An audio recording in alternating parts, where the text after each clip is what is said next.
Hello, good morning guys. Kumusta na po? Time check, 9:59 AM po dito sa Kuman. Advance po ng 4 hours sa Pilipinas. Buhay OFW. Ito po yung aming bahay. Yung kailangang mag-prepare ng pagkain para sa breakfast. Gagawin po. Dadalhin ko po sa salon. Nilagang itlog. Lalagyan na po tayo ng itlog. Mabilis ang luto.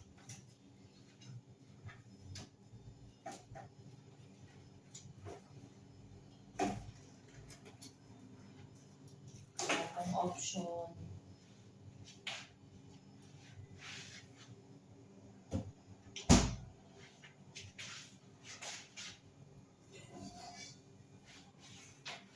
Ito po, laga-laga ng itlog. Tipid-tipid po. Tipid mo.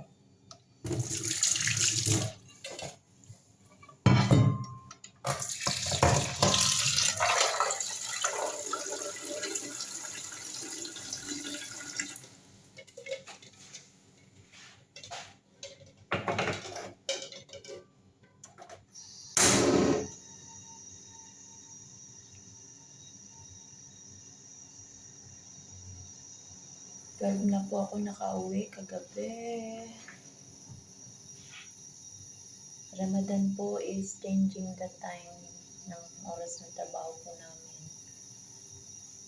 Tiis-tiis lang po.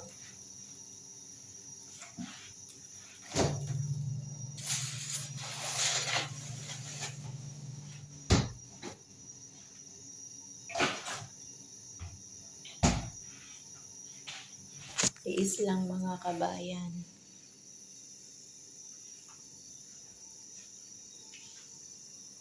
Wala pa pong kumpletong tulog.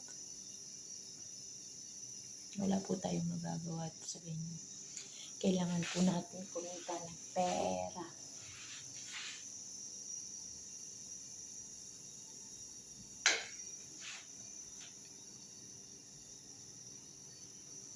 Kailangan po mag-prepare na may pasok po ng 11 ulit.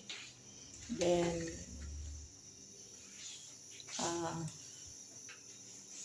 tapos may lunch break naman po kami 5 to 7 again.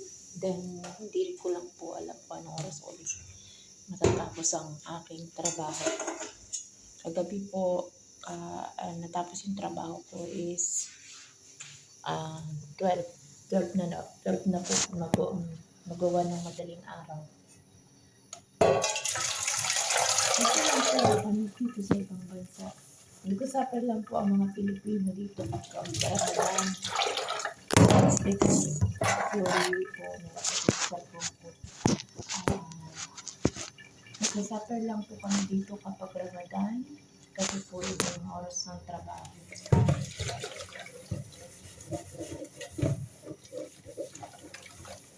Tsaka lagi naman po kami sa paggawa ng iba po kasi yung trabaho namin dito sa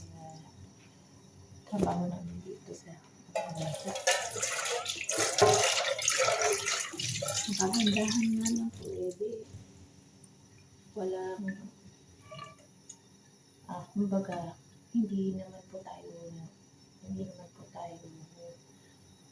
kapag ibig ko sabihin kapag po may time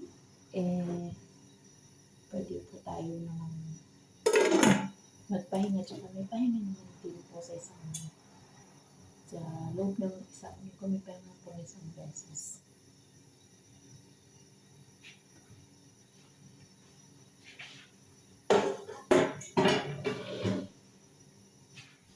Yun po ang buhay po namin dito.